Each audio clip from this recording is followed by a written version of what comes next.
So we've made it past the midway point of the year, and in the past this is where I would usually try and find like around 10 of the best games of the year to talk about for a bit, but this year I feel like doing something just a little bit different. After looking over everything that has come out so far, I felt like there was just one game that stood out from the rest that has really stuck with me, and a game that I was not expecting to like as much as I did, and that game is Dredge. I never reviewed Dredge because I played it pretty slowly and I thought it had kind of come and gone and there wasn't much to be said about it anymore. But now I know that I was doing like a pretty big disservice to it. I think this game has a lot of lasting power. So in Dredge you take control of a small fishing boat and you set off on this adventure of fishing and exploration and these mysterious and dangerous escapades. At its core, it's quite a simple game. You have a limited amount of space for your ship, which will need like a motor and a fishing rod and probably a light or two. You make money from the fish that you catch, you can buy upgrades to your items and the ship, and you meet the townsfolk who will help you out along the way, and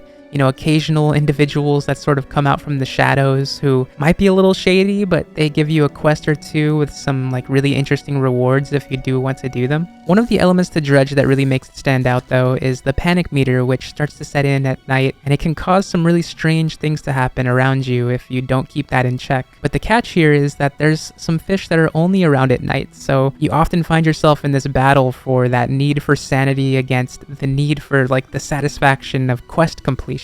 There's a real quiet, calm, peaceful aspect to the game, especially during the day, that absolutely won me over the first time I played this. And really that feeling hasn't gone away even now. As someone who doesn't love fishing in real life, I do love fishing in video games, which I'm sure a lot of people out there, feel the same way about. It's just always so relaxing, and the minigame for the fishing here I thought is very fun, and it's very quick too, and it kind of works perfectly with the rate of the day-night cycle in this game. There were times that I wish that the day would go slower just so I could spend more time, just out there fishing around the island and dredging for random things. But I also love the pace that it makes you keep, this sort of anxiety that's always kind of going on in the background of the game. Like, cause even with the calm waters during the day, you know that you're still just like mere hours from the dangers that can await you at night, and it forces you to sort of plan out your day perfectly so you don't end up in the middle of the ocean at the darkest, just most dangerous time. I really do love this game. I don't know yet just how much replayability it will have like over the years, but I have this feeling that it'll be one that I never want to uninstall. Kind of like how Spiritfarer is for me at this point, which, this does have a few similarities to, but really what they both have is, at least for me, a feeling of comfort. Even with the sea monsters around and the crumbling cliffs and panic-inducing nightmare fuel that can happen, I still feel so much comfort while playing this. If you were to ask me like at the end of the year, what are the best games of 2023? I don't know if this game would be like at that #1 spot. It'll probably still be on the list, but it might not be able to take down games like Resident Evil 4 Remake or Tears of the Kingdom. But if you ask me what my favorite game of the year is, there's a good chance that this could be the one. I would have never expected to say that at the halfway point of the year back in January, but that's kind of the best thing about games, one of my favorite things about them. They can sort of just sneak up on you as someone who wasn't following, like, I don't know if this was an anticipated game or not, but I didn't know that this one was coming out, and out of nowhere it just brought all this happiness into my life, at least for the little bit that I get to play it. And it can be at the exact moment where you need it the most, and I just will never be able to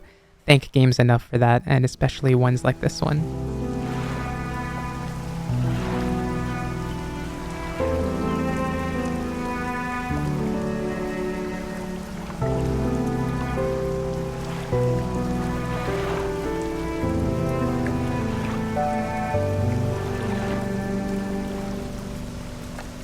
So thank you all so much for watching this video. It really does mean the world to me. I hope you're all doing well out there wherever you are, and I hope to see you all in the next one. So until then, everybody, take care.